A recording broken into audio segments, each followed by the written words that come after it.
Hey guys, how's it going? Welcome back. So today is about an MP3 battery hack. This is my little Kobe 2 gig MP3 player.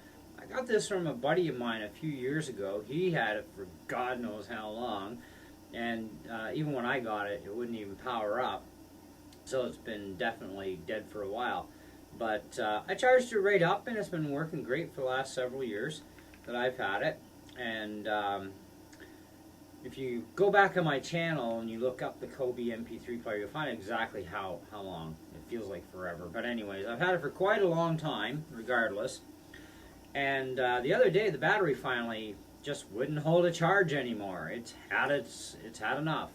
You know, it would say, "Oh, fully charged." You put it on, press play, poof, dead. And so I went looking around town for a new MP3 player because I run one of these things on my mixing board, so I can listen to music while I'm, on my computer, because I don't feel like using iTunes or any of that crap and having other programs run when I'm trying to do other stuff.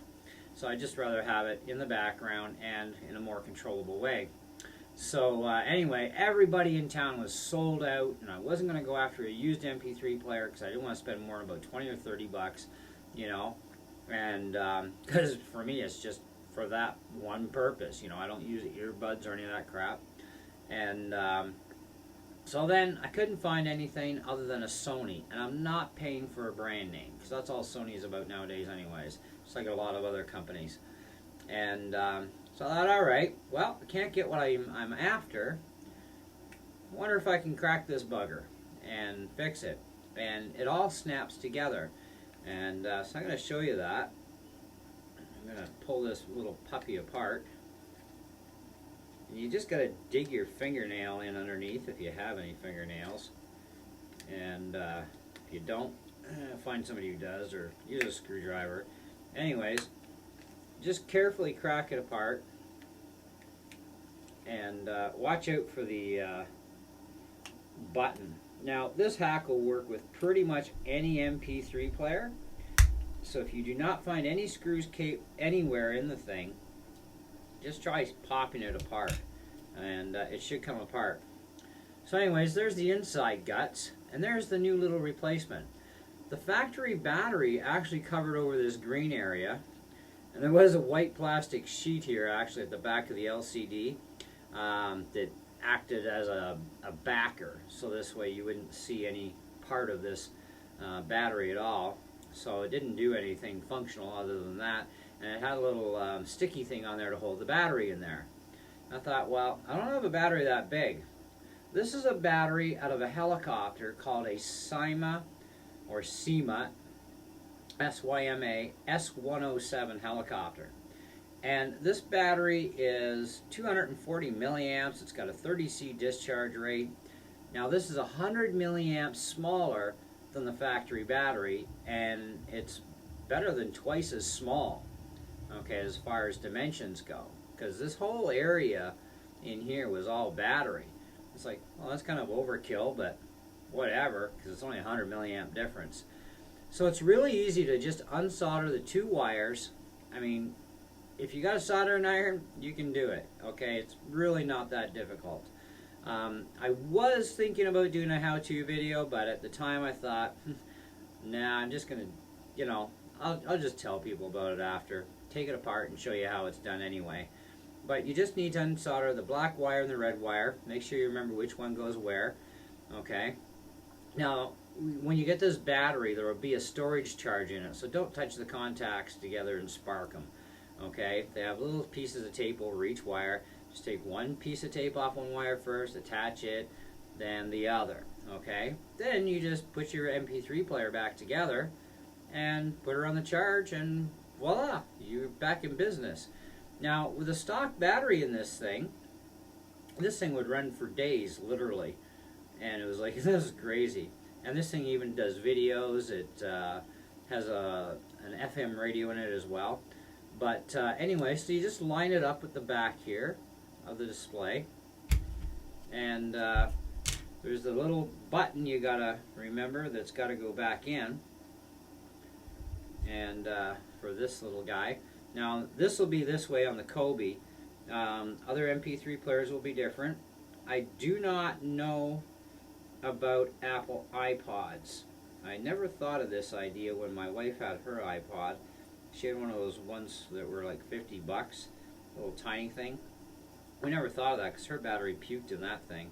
And this battery probably would have been a perfect replacement. So, you know, if you do have a little iPod, instead of spending 50 bucks on the new one, do yourself a favor and see if you can gently take it apart.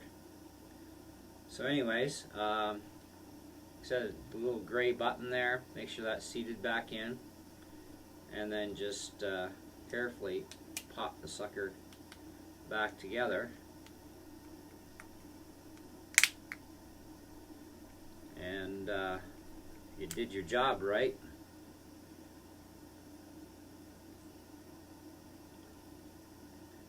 She'll fire right back up. Voila. Okay, so pretty simple and easy to do this job. The battery cost me like, I think it was $1 something or $2 out of China. And if I remember correctly, it was actually Banggood where I got the batteries from. But there's a lot of places online you can get these little batteries. So check the milliamp rating of your battery. Also be aware of thickness. So look at the profile of the battery. Make sure it's a fairly thin one because you do need a thin one. So the Syma S107 battery definitely will work in Kobe's, and it will likely work on a lot of the other MP3 players that will have this battery in it. So take your machine apart first, see what the battery looks like, and try and match it up as best you can online. And if in doubt, order a couple different ones, you know, because some of them, even in a lower milliamp, they're like this, you know, little small, little teeny weeny thing, but they're too thick, right? This is a little bit bigger and it's thinner, okay? So that's another thing to be aware of. But definitely for Kobe's and other MP3 players that have this exact same profile, this battery should fit just fine for you. Okay, should. Not going to guarantee it, so if you order the wrong battery and get pissy, that's your problem, not mine. I'm just letting you know what I did to this exact machine, but it will be very much a similar experience with others. You know, so, but yeah, so that's how it's done. Now, the one thing you will also have to do, at least in this machine, you go into the setup and you go System Tools and you hit Reset, okay? And then it'll reset the entire radio or MP3 player back to normal setup, because once you pull the battery, you kill any memories in there for any settings and so on, but you still, for some reason, you need to reset it, because one of the problems I did run into was it would play a song and then it would just go pause after the song was done, and I'm like, what the hell, you know? So I hit reset through here, not the back button reset, but the reset here in the programming, and it was fine. Now that was with this one. You may not have that glitch with another one, but with the Kobe you will get that glitch, and you just hit reset and you'll be fine. And then it'll keep playing like it should. So anyways, so there's your battery hack for the day. Thanks for watching. Check you later.